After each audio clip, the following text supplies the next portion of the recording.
The holiday season officially starts when you get that first card in the mail. Shutterfly makes it easy to add more meaning to the everyday with hundreds of holiday card designs that can be personalized in seconds with your favorite photos from this year. Select your greeting, customize the color, and even add little extras like personalized foil to make a holiday card that really shines. Enjoy 40% off with code SMILE40 at Shutterfly.com and send something meaningful this year. See site for more details. This is an ad by BetterHelp. What comes to mind when you hear the word gratitude? Maybe it's a daily practice, or maybe it feels hard to be grateful right now. Don't forget to give yourself some thanks by investing in your well-being. BetterHelp is the largest online therapy provider in the world, connecting you to qualified professionals via phone, video, or message chat. Let the gratitude flow. Visit BetterHelp.com to learn more and save 10% on your first month. That's BetterHelp, HELP.com. The Tudors Dynasty Podcast.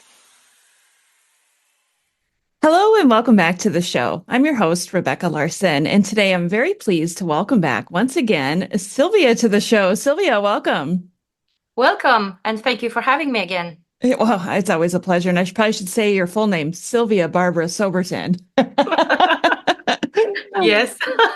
Today we're going to talk about a topic that I don't think you and I have discussed on the show, and it's on your book, Medical Downfall of the Tudors, Sex, Reproduction, and Succession. So I'm excited about this topic today. Are you excited to talk about it again? Yes, definitely.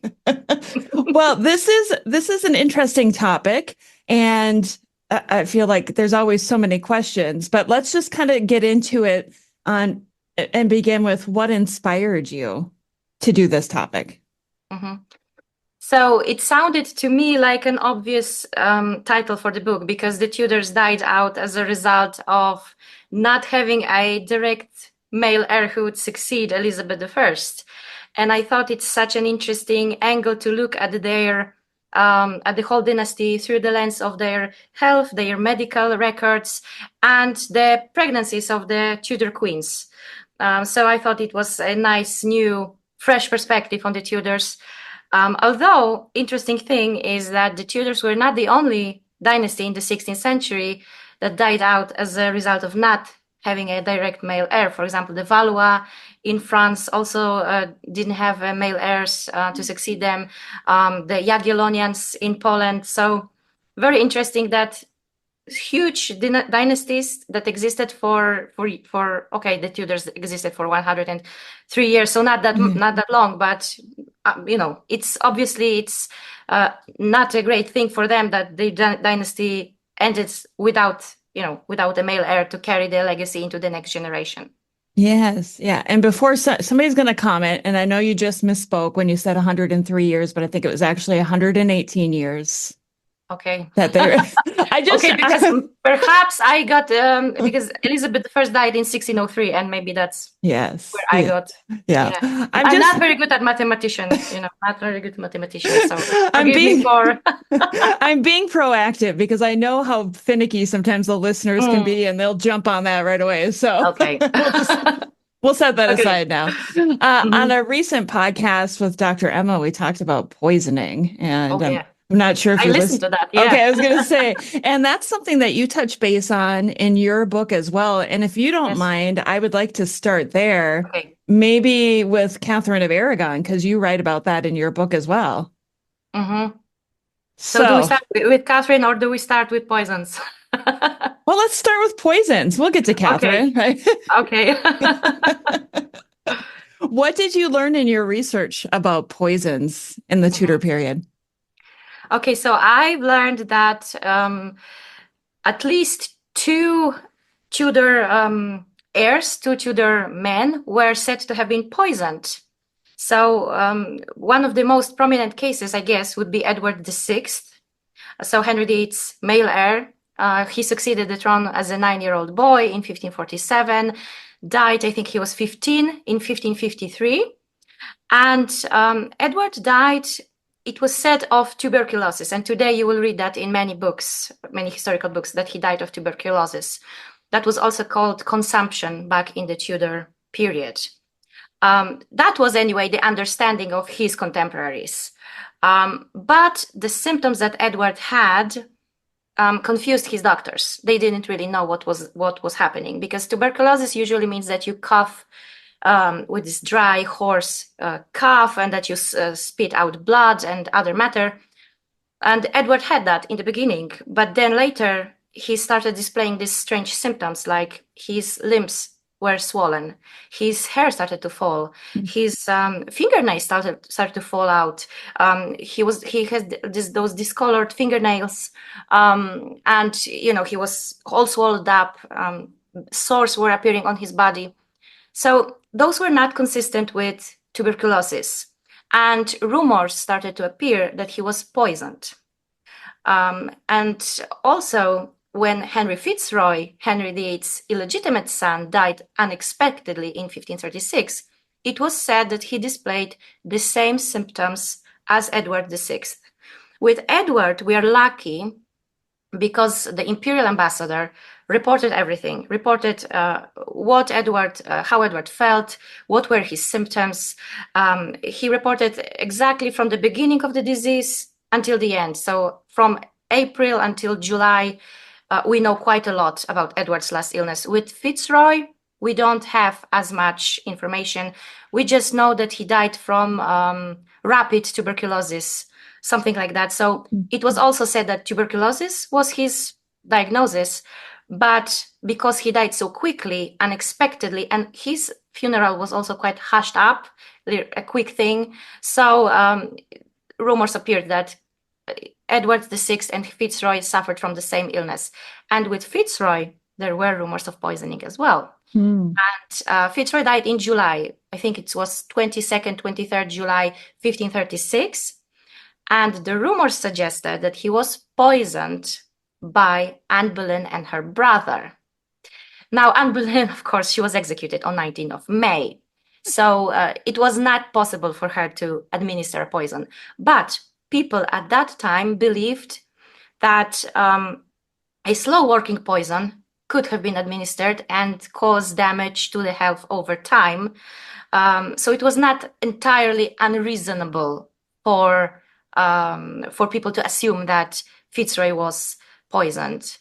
I think that Fitzroy and Edward VI were not poisoned, that they just suffered from something that their doctors struggled to understand at the time. And of course, a natural assumption would be that they were carried off by poison. Yeah. Okay. So while you were telling this story, it made me think about Mary Tudor, Henry VIII's sister, and she died from consumption as well, didn't she? If I remember. Maybe I'm throwing you off here. Henry VIII's daughter? No, his sister, who married Charles his sister. Brandon.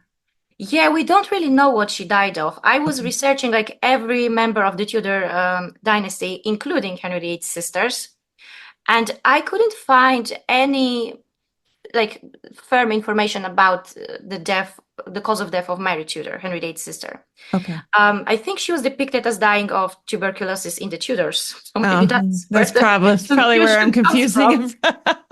But she was, what I know for sure is that she was sick for several years before she died, because there are references to doctors, to appointments, to her being sick frequently.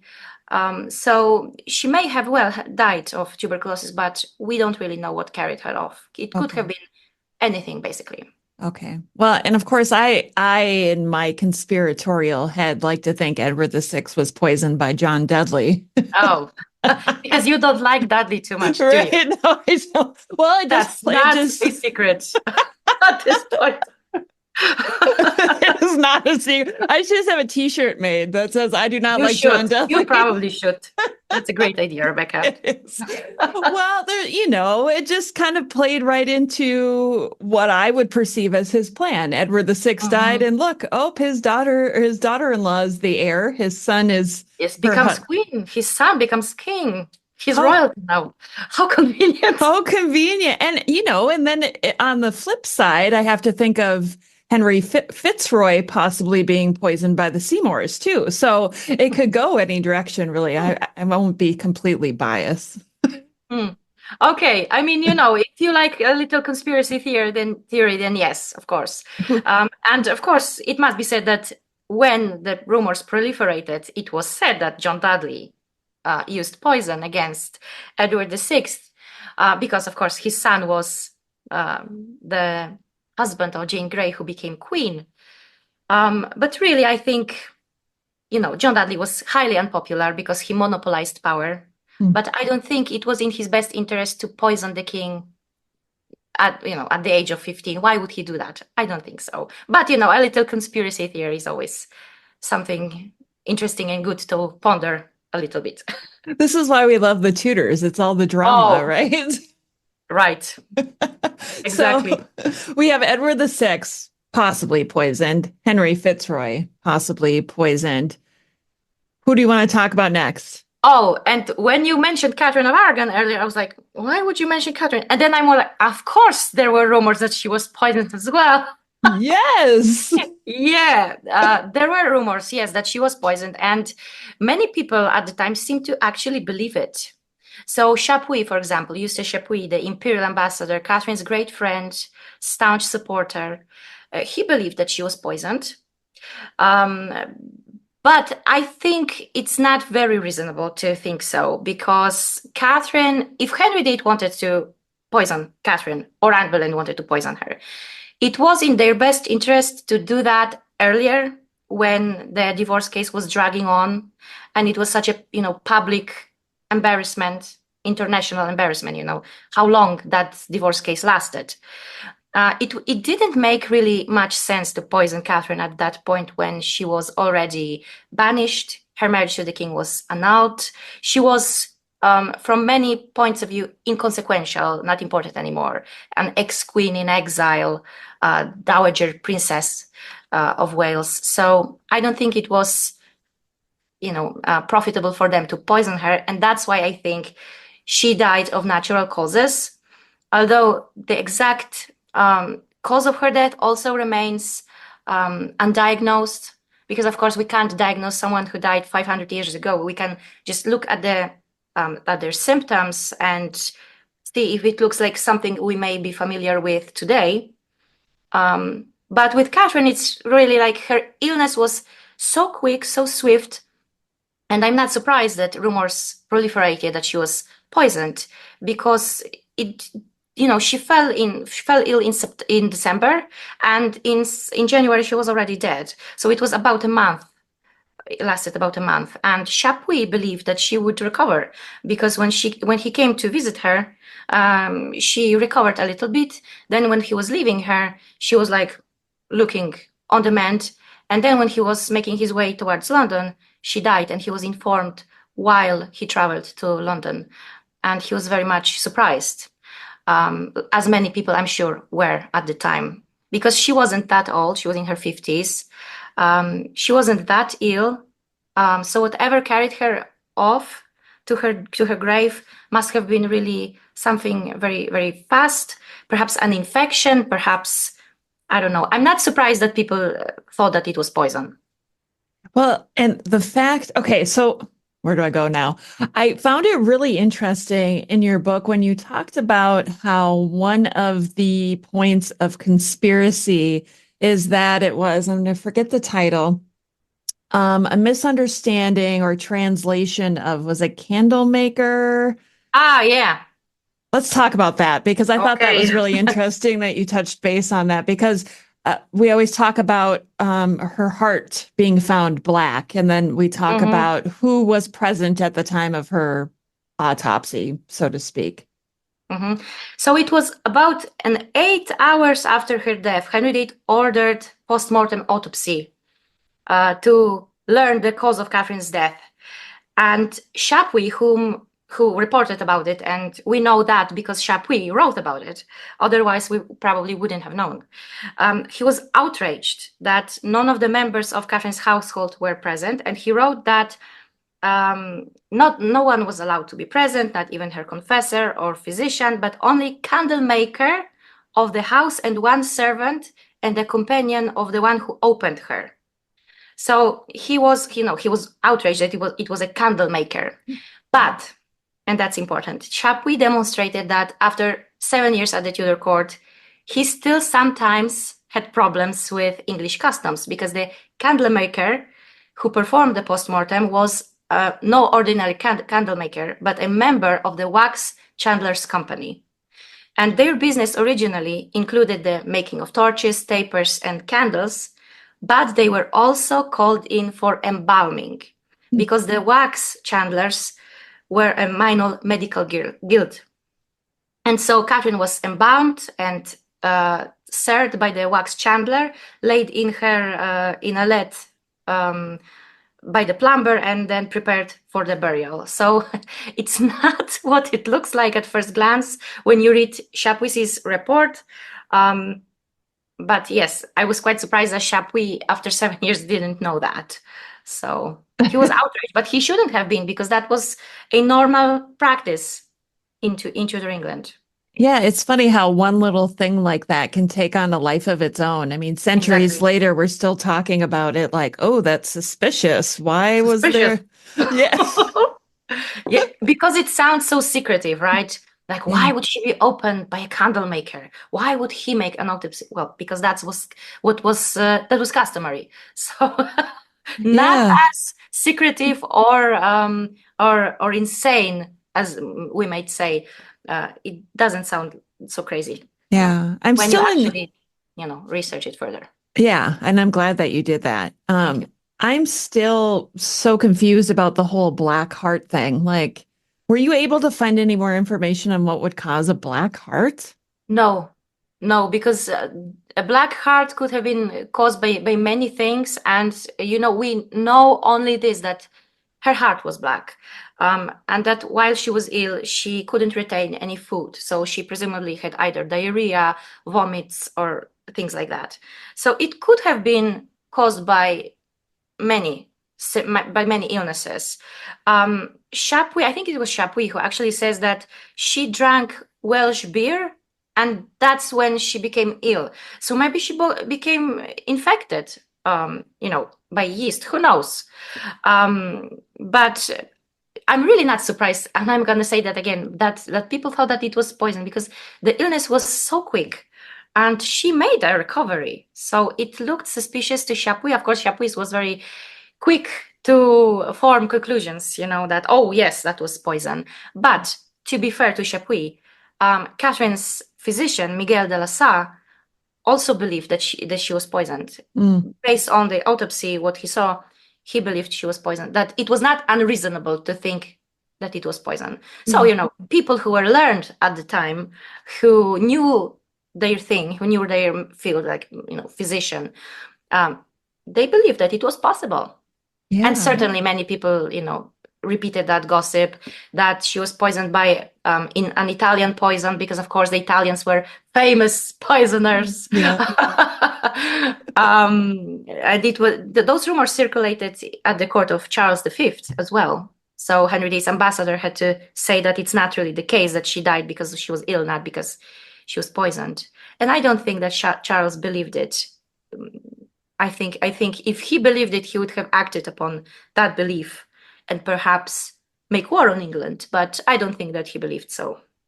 Yeah, I just think it's interesting. And, in Dr. Emma's episode, she talks about how Katherine seemed a little paranoid about being poisoned, and she had her meals fixed in her room.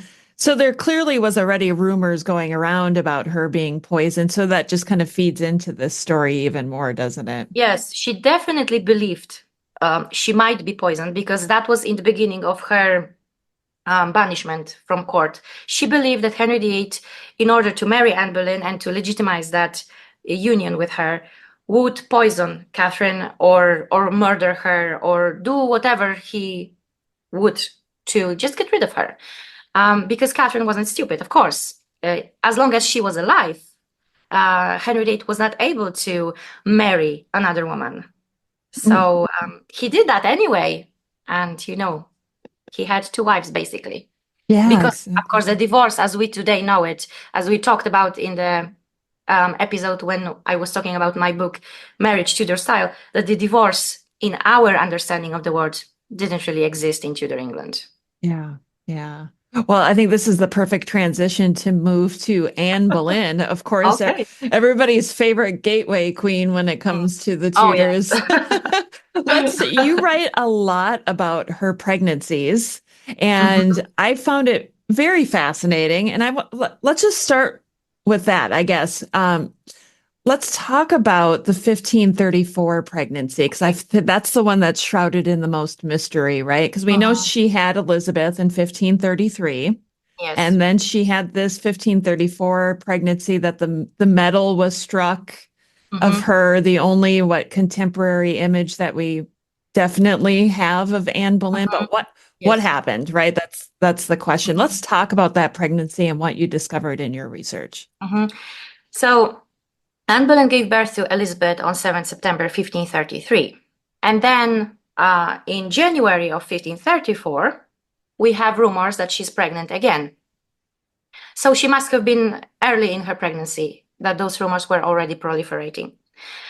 And we know that she was pregnant until June or July, because many reports circulate that she has a fair belly, a big belly, and people are praying for the prince. So she must have been visibly pregnant in order for people to make those comments. And in the summer of 1533, she disappears from the record. She's on the progress with Henry VIII, she disappears from the record. She emerges again in September, and she's no longer pregnant. Then again, our good friend Chapuis says, well, the king entertained suspicions that his lady was no longer pregnant. And this led medical historian John Dewhurst to form a theory that Anne suffered from a phantom pregnancy. Phantom pregnancy would be when you looked pregnant, you felt pregnant, but you were not really pregnant. So distended belly, breasts emitting milk, stoppage of menstrual courses, menstruation. But for example, Eric Ives, Anne's biographer, didn't believe that she suffered from phantom pregnancy because she just had given birth to a healthy baby girl. And why would she be so scared to not be able to produce another child? And I think he's right. The key to discovering what happened to Anne in the summer of 1534 is in the interrogation of one woman called Margaret Chancellor, who was interrogated on her words about Queen Anne. Anne was highly unpopular. Many people talked about her as being a usurper, as being a whore, a harlot, who the devil made Anne queen, and stuff like that. And Margaret Chancellor is one of those people. And she's interrogated. And she said, among other things, that the queen had one child dead born by the king, and that she prayed she would never have another. And that the timing is also interesting, because it's 6 months after what happened to Anne Boleyn in the summer. I think it's in February 1535 when Margaret Chancellor is examined. And, only 6 months later after whatever happened to Anne Boleyn. And I think that it must be interpreted as that people knew, the rumors spread that Anne Boleyn had given birth to a stillborn child in the summer of 1534. Sadly, we don't know the sex of the baby. Could have been a boy, could have been a girl. We just don't know. We can speculate, but futile, because we won't know probably at this point. But I think there is this even evidence, to me, sounds very compelling, that it was a stillbirth and that Anne recovered. She was recovering far away from the prying eyes of the court, probably at Guildford Castle. I talked about that in greater detail in the book. And she emerged again in September of 1534 after the royal progress, and she was no longer pregnant. So Chapuis wasn't really, probably, maybe he knew, but it wasn't in his best interest to say, she had a stillbirth. So it sounded probably better if he said, well, the king thinks she's no longer pregnant, because she wasn't pregnant at that point anymore. But I think Henry obviously knew what happened. And if the rumors proliferated about a stillbirth, others must have known as well. We hear the echoes of what happened, but we don't really know what happened. But I think the presented evidence is quite compelling to me that it was a stillbirth, sadly. Yeah. I'd never heard that before until your book. So I find that really interesting. And this just made me think of something. And I don't know if you know the answer to this or not. But Mm. when there was a stillbirth and it was early like that, did the woman still have to go through the churching process? I think so, yes, because she Okay. still had given birth to a child. She still went through a process of labor. So she still had to go through the churching, yes. Okay. So there But was, she wouldn't take to her chamber because taking to her chamber was a very ceremonial way of the queen leaving the society very, very publicly, very symbolically, and she would emerge as the mother of the child, preferably mother of the male heir. But in Anne's case, we don't have any evidence that she took to her chamber, so this the outcome of her pregnancy, the labor must have been unexpected, surprising, but she would have gone through the churching because she still had given birth. It was a stillbirth, but the process happened, so she was still considered unclean because the churching was the biblical way of telling women that after giving birth you're unclean and you should be purified. So yeah. yeah. I also find it interesting that we know so much about Katherine of Aragon's pregnancies. And I feel like why do you think it is that Anne Boleyn and this maybe pregnancy in particular seems so shrouded in mystery by comparison? Mm-hmm. Because I think with Anne's pregnancies were as important as Catherine's, right? Because she was expected to give birth to a male heir, because Henry VIII didn't have a legitimate son, and Henry VIII expected Anne to have his son as soon as possible. And so it was very important for Anne to produce a son. And I think because we don't know what really happened in 1534, as I said, we just hear the echoes of what happened. I think we would like to have definitive answers. Maybe that would be easier for us to understand why Henry VIII made the decision in the end to get rid of Anne, because in his own worldview, in his mind, she was no longer able to give him a son because she had a daughter, then a stillbirth, possibly a son. Perhaps Henry believed that history was repeating itself with Anne, as it was with Catherine, that, is my marriage to Anne cursed? Like it was, like he believed it was cursed with Catherine, because, Henry VIII was bedding Anne's sister, and Katherine of Aragon was married previously to Henry VIII's brother, so the degrees of affinity were the same here. So it's not surprising that he would think that history is repeating itself again. Yeah, exactly. Okay. So that's Anne Boleyn. But at the same time, I'm just going to say it because I think that many people also have many misconceptions about Catherine of Aragon's pregnancies, because we think we know so much about them. But when we actually start to research, it's not what we think. Or at least in my case, when I was researching, I usually read that Catherine had multiple or numerous miscarriages. So when I started researching this book, I saw in the record that that's not really the case, that I could find only one possible miscarriage in Catherine's case, but it was she usually gave birth to stillborn children. She had like this.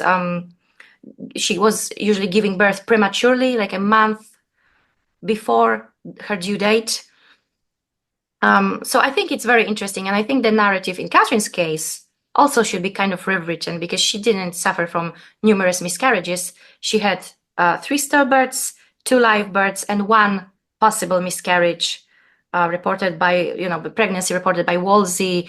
I think it was in September of 1511 when he said that the queen is thought to be pregnant, but then nobody reports anything. So this could have been a miscarriage, or it could have been the case when she was not pregnant at all, that people thought that she was, but she wasn't.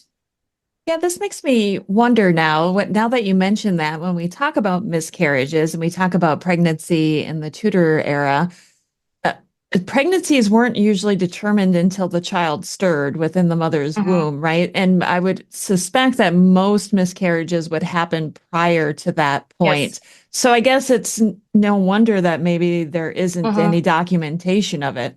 Yes. So it is, of course, possible that Catherine of Aragon had miscarriages that were not recorded. Yeah.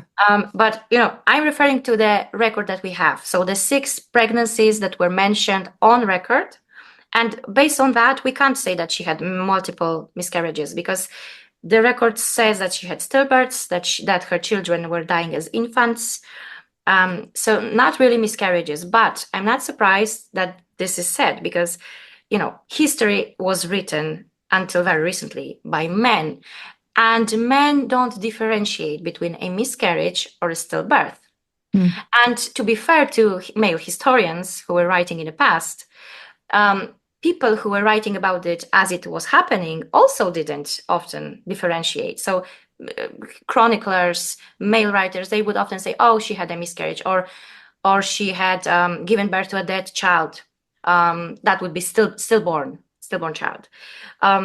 So not very surprising, but I was surprised when I was researching that I found just one possible miscarriage because we don't have a follow-up on what happened to that pregnancy, whether it was a pregnancy or maybe Wolsey was mistaken. Maybe he was reported rumors. Yeah. So it's interesting. Like we think we know, but after we delve into it, it's not really the case. Yeah. Yeah. I'm intrigued by Jane Seymour. Can we talk Mm, about Jane Seymour? yes, definitely. Let's do it. Okay, you start. You start wherever you want to with Jane because I have questions, but I want to see what you're interested in talking about Jane Seymour first. Mhm. With Uber Reserve, good things come to those who plan ahead. Family vacay? Reserve your ride as soon as you book your flights. To all the planners, now you can reserve your Uber ride up to 90 days in advance. See Uber app for details.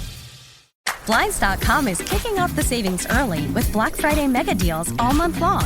A Blinds.com design expert can help you make the perfect selection on your schedule. We can even handle everything from measure to your whole home install for just one low cost. With over 25 million windows covered, Blinds.com is the #1 online retailer of custom window coverings. Get up to 45% off site-wide, plus premium doorbusters and a free professional measure. Now at Blinds.com. Rules and restrictions may apply. Oh, okay. So Jane Seymour gave birth to Henry VIII's legitimate son, Prince Edward, on 12th of October, 1537. And she died very sadly. She died just 2 weeks later of childbirth complications.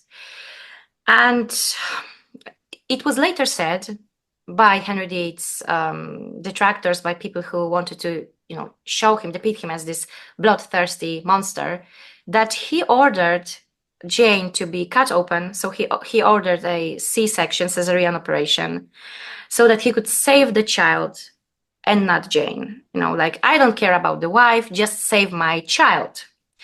But this is not really what happened, because in 16th century, the cesarean operation or the C-section was not performed for the same reasons as we would have it today. So today a C-section is performed to save both mother and the child. So if you can't give birth naturally, something happens, you get a C-section. I had a C-section with my first child. And in the 16th century, the difference was that it was such a dangerous procedure, and it was doomed to fail, basically. You couldn't survive it in the 16th century. And it was performed to, when the mother was clearly dying or already dead, it was performed to save the baby. So if Jane had a C-section, she would have either died of hemorrhage, so she would bled out to death, or she would have had an infection, because people at that time did not know how important it was to have clean hands, or, disinfecting stuff. Also, they didn't know about that. So she would have died almost instantly from the C-section. Yeah. Yeah. So we know that wasn't the case. We know that wasn't the case, but at the same time, I was surprised again to learn that there was one C-section in Tudor England. I mean, maybe there were more, but I know of one that was recorded. Oh. And it was performed on a woman who served as maid of honor at court. She served Jane Seymour and she served Anne Boleyn. And her name was Bessie Holland. It may ring a bell because she was a mistress of Thomas Howard, 3rd Duke of Norfolk. Yeah. And she was his mistress from approximately 1527 to 1546, so until Norfolk was arrested for treason. Now, Bessie was unmarried. She was Norfolk's mistress for many years. They didn't have children. And she testified against him. Her testimony helped to build a case against Norfolk and his son, the Earl of Surrey. Surrey was executed, but Norfolk escaped death because Henry VIII died before he could sign his death warrant. Lucky. Lucky. But Bessie, so Norfolk spent his many years in the Tower of London because Edward VI didn't want to start his reign with execution. So he was rotting in the Tower, and Bessie made a life for herself. She left court. She married to a man named Henry VIII. At some point, and that's very intriguing as well, she owned Anne Boleyn's Book of Hours because her name and the name of her husband appear in that Book of Hours. And, the connection here is very interesting because she served as maid of honor to Anne Boleyn. Yeah. So who knows why? Why did she have it? But that's another story. So she married Henry VIII, and at some point she gave birth to his child, and she died while in childbirth.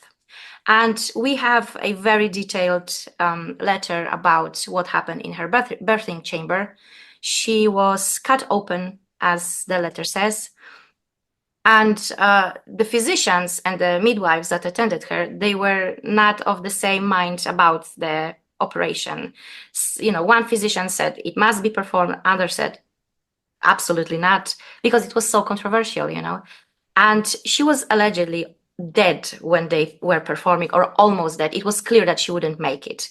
And the baby sadly passed away as well. But it was important from the legal point of view, because if the baby survived, her husband could inherit whatever Bessie had, so her lands, in the name of the child. So even if the baby lived for just a few hours, Henry, the husband, would have been entitled to Bessie's lands. So the dispute kind of raged, went on. Well, was the baby alive? Was she dead when the operation was performed? But I found that intriguing that we have this recorded, that a C-section was performed on a Tudor woman, but, she didn't make it. She died, and she was possibly dead at the time of the operation. Yeah, so there's no way that Jane Seymour would have had a C-section and survived 12 days. Definitely not. No, definitely not. No, it must have been something else connected to the childbirth, because she was in labor for 2 days.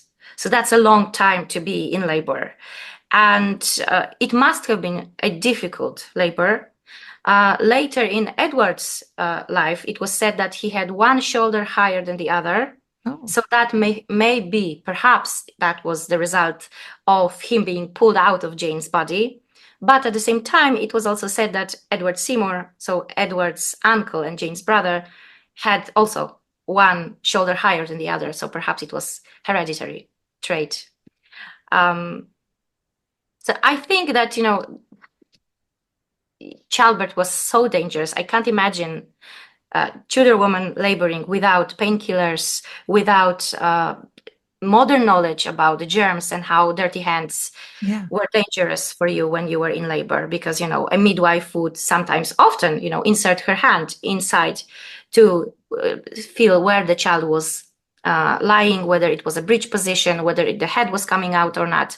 And if the hand was dirty, it was almost sure that dirty hand can cause infection. And in many cases, it was the case. The doctor in the 19th century, Ignaz Semmelweis, who said that you have to wash your hands. You can't just come up from the morgue and touch a pregnant woman or a woman in labor and expect her to survive. He was laughed at. He was ridiculed for this. Can you imagine?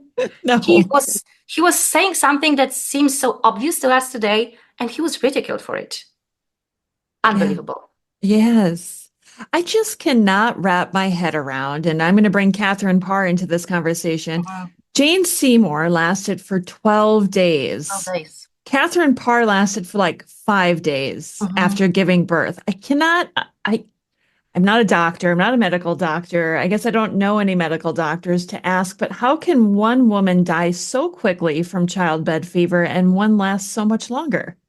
Well, I guess it depends on many things. I think it would depend on how healthy you were overall, how quickly the fever was progressing, which parts of the body were failing you. So I think there were many, many, many things to consider here when we talk about, because, today it's also one person can suffer from the same illness, but the outcome is different. Someone dies, of disease, similar disease, faster than someone else. So I think it depends on many factors, but I think that one thing that we can agree on is that childbed fever was very dangerous. Once you knew you have it, I think the reality dawned on you that you're not going to make it. And it was probably the worst death to die of as a woman back then. Yeah, it's just so tragic. Whenever I think about both of those women, and of course, I think of Thomas Seymour, right? Because his sister dies from it, and then his wife does too. Yeah. How I honestly think that he had to have known when Katherine started becoming ill that this isn't good. My sister died from this. This seems very similar to that, and the outcome's not. I can't imagine what that would have felt like, even for him. Very difficult for sure. Yeah, you have no control over it. There's nothing you can do. This person is going to die. It's just terrible. It's just terrible. Yeah, and then of course we have people like Henry VIII who seem to like live forever, and but Henry had his own medical issues, didn't he? I want to talk a little bit about Henry and some of the issues that he had. So yeah, Henry VIII, he died in his 50s, so he wasn't that old. He could have lived longer, but I think that to say with certainty what illness killed him, I'm not going to tell you because I don't know. I can speculate, but I don't know. I can say for sure that his health started to deteriorate from the moment he suffered an accident in January of 1536. He fell from his horse. He was, in armor. The horse was in armor, and his leg got injured. And from that point on, the leg was covered in fistulas, ulcers. That leg was causing serious problems to Henry VIII. And he said later in his life that he had the worst legs in the world. And that was probably true. So he limped. He was also grossly overweight. So, put that 2 and 2 together and you will have somebody who is almost unable to walk. And in his, towards the end of his life, he was carried in a chair. So unable to walk. That must have been very difficult for Henry VIII, who was very athletic in his youth, who was a sportsman, who was a jouster. So at the end, he was kind of reliving his youth by looking at other young gallants, jousting and doing all of the things that he did when he was young. Henry VIII took a great interest in his own health and in the health of people around him. For example, when the sweating sickness was raging in 1528, we have evidence that he was coming up with his own medicines. So, a bit of a physician there. I don't know how effective his medicines would have been, but nobody would have told him that your medicines suck. Yeah, don't take we were these. Afraid of him, so just take whatever he gives you and pretend it works. Yeah, exactly. Yeah. What more? Henry, he had his own book of like medicines and recipes of various things applied to various parts of his body. Interestingly, there are some indications that he was making ointments for his member. That may refer to penis, because member, right? But that may have been also member, like a part of your body, members of your body. Also in that understanding. I found it interesting that he came up with an ointment for an inflamed member. You know what that means? Maybe he had some problems there. So many questions. When I was researching that, I was quite surprised that that it's there, and it's in this manuscript in the British Library, and that not many people talk about it. It's definitely worth researching more. Maybe I will at some point in the future. Yeah. I just find it so interesting that we have so many interesting things in there, like curing his member and whatnot. And what does that mean? Yeah, exactly. What does member mean? Yeah, that's it. I had never heard that before, so that's really interesting. That book was like a well of surprises for me. I was learning and discovering so many things about the Tudors that I didn't know before.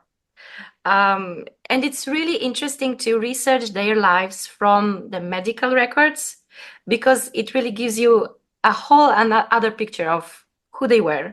And I think it brings us today closer to them, because after all, they were only humans. They were only people living their best lives, just trying to survive whatever illnesses were happening at the time, smallpox, sweating sickness, measles, influenza, flu, childbirth, Yeah, plague. Yeah. So, I really like to research them from that point of view. And I think it's interesting to see that people who were so wealthy, because we are talking about royalty, aristocrats here, could have been so ill, because Henry VIII, he afforded the best medical care in the world. In his world, he was having the best doctors, the best cures, and still he died quite young. I think he was 55 or 52. Yeah, I don't remember off the top of my head. He was in his 50s. In his 50s. So I think he could have lived a little bit longer, but he didn't, because whatever killed him, there are various theories that he may have had diabetes, that he may have had maybe an infection. I think the most likely explanation to me personally is that he had some sort of an infection from his leg, and that he suffered from sepsis as a result. Because his last illness was also quite quick, and one day he just didn't feel very well, and he died. Yeah. I think it's interesting too, because, we talk about Henry VIII in his youth and how he liked to show off his muscular calves, right? Yes. And then he has this jousting accident, and now he's got issues with his legs. He's not as mobile. I do really think, and again, I'm not a medical doctor, but I really do think that he probably suffered from diabetes. And that's why the wounds on his legs did not heal. And so it would be no surprise that he had an infection, and he could have died from the infection as well. I mean, the doctors kept those fistulas opened. Yeah. So, that's a recipe for disaster, because it can cause an infection. So you might think that the best medical care would make you live longer. But in Henry's case, I think it actually shortened his days. Yeah. Yeah. So the jousting accident was at the beginning of 1536. He married Jane Seymour mid 1536. We know what happened to her. he had the accident. He already had maybe some leg issues, and then he marries Anne of Cleves. Oh. I love your reaction. Oh, and we know how that marriage turned out. But Henry was so adamant to get out of this marriage that he made it all about Anne, right? That's what it sounds like. Like she was just disgusting, and I wasn't attracted to her, and that kind of thing. Yeah. Clearly, he's like, I couldn't perform my duties because she's not attractive enough, right? I don't want to talk about this, but I do want to talk about this because let's talk about it. Let's talk about it because who did he think he was? Right. Okay, so the Anne of Cleves episode. I mean, I can tell you, I'm so angry at Henry VIII that he portrayed Anne of Cleves as this ugly, unwanted bride, when in reality she was very pretty. If you look at the portrait that is now in the Louvre, she was a good-looking woman. She wasn't ugly in any sense of the word. Henry VIII, of course, okay, I have to mention Anne Boleyn again, because during her trial, it came out that Henry VIII may have suffered from impotence. And Jane Seymour was very unlucky in that she married Henry VIII after those rumors about impotence were proliferating, because she now had to become pregnant very fast in order to prove to the entire world that no, Henry VIII is not impotent. He is very much virile and manly man. He's able to sire a male heir. And Henry VIII imagined that Jane should have become pregnant very quickly after their wedding. And like within weeks, he was complaining that she's not yet pregnant. What's happening? Maybe I should have married someone else. And, it was a scary time for Jane Seymour, for sure. But Jane became pregnant within 8 months after the wedding. So it was quite quick. I would say it wasn't, the time wasn't dragging with her. But, okay, Jane dies, and then Henry VIII marries Anne of Cleves, and for some reason, he's unable to perform his marriage duty, or at least that's what Henry says, because there's the German point of view, research by Heather Darcy, whom you know very well. Yes. And I find her research very fascinating, because she uncovered the letters written in German, of course, where Anne of Cleves actually says that she might be pregnant, that her marriage is consummated, that she would rather die than admit that her marriage was not consummated. But eventually she agrees to an annulment because she knows that's in her best interest, because otherwise what might happen to her? She pretends to the whole world that, yes, I was a virgin. She says in a letter to her brother that that her marriage to the king was not consummated, and that she's still a virgin, all that thing. And she wanted to be perceived as such, because if the king annuls their marriage based on non-consummation, then she's a virgin, and that was good for her, because she could have been contracted in marriage by someone else. So she didn't, so to say, lose her price on the marriage market, because she was still a virgin.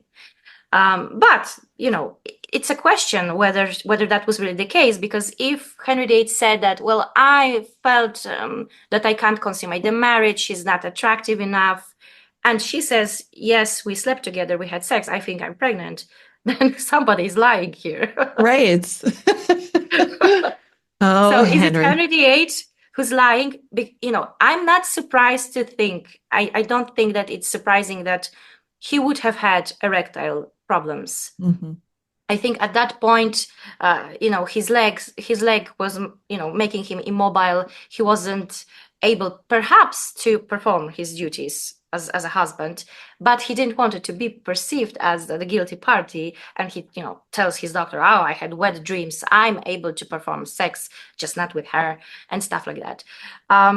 But yeah, I think that those two different versions, so English version and the German version, are so different. You can't have sex and not have sex at the same time. So it's either you have it or you don't. But I think Anne was smart enough to understand that Henry VIII didn't want her anymore, that she should just, move on and agree to whatever he wanted her to agree. And, she had a really good deal out of it. She was very wealthy. She lived in splendid castles and palaces, had all the money in the world. So, she was better off without him. Most definitely. And I have to just reiterate again that if Henry VIII was diabetic, this would have also contributed to any erectile dysfunction issues. Yes. So For sure, yeah. I think it's pretty likely. I would love to see, has anybody done research on whether or not how would they know? But has anybody done research? Yeah, at this point, I think we can only speculate because unless maybe we make, examination of his skeletal remains, maybe this would yield new information, but I don't think it's likely to happen anytime soon. Maybe I'm wrong. I hope I'm wrong. But it's really difficult to diagnose someone with an illness because many symptoms match different illnesses, and we can only speculate. But in Henry's case, yes, the diabetes diagnosis sounds like likely diagnosis. So it's not impossible that he died of that. But at the same time, we will probably never know for sure. So let's speculate. Yes, we shall. Sylvia, I love having these discussions with you. And I want people to go out and buy this book because it is fascinating. And if anybody would like to learn more about this topic, where can they find your book? You can find my book on Amazon. It's available as paperback and as ebook as well. It's in bookshops as well. So wherever you get your books, however you like them, it's out there. Find it, read it, let me know what you think, review it. Yes, definitely review it. And I will include links in the show notes to Amazon for sure so that people can be directed right to the book and make that purchase. Sylvia, thank you so much for coming on the show today and talking about the medical downfall of the Tudors with me. Well, thank you so much for having me again, Rebecca. It was such a pleasure. And that concludes another episode of the Tudors Dynasty podcast. Thank you so much for listening. If you love the show and would like to show your support, consider becoming a patron over on Patreon. That's patreon.com/Tudors Dynasty. Over there, you'll get commercial-free episodes, early access, and some patron-exclusive content as well. If you would prefer to show your support in another way, head on over to my website, tudorsdynasty.com, and click on the shop to see some of the new merchandise that I have available. Thank you so much for listening. Until next time. The Tudors Dynasty Podcast.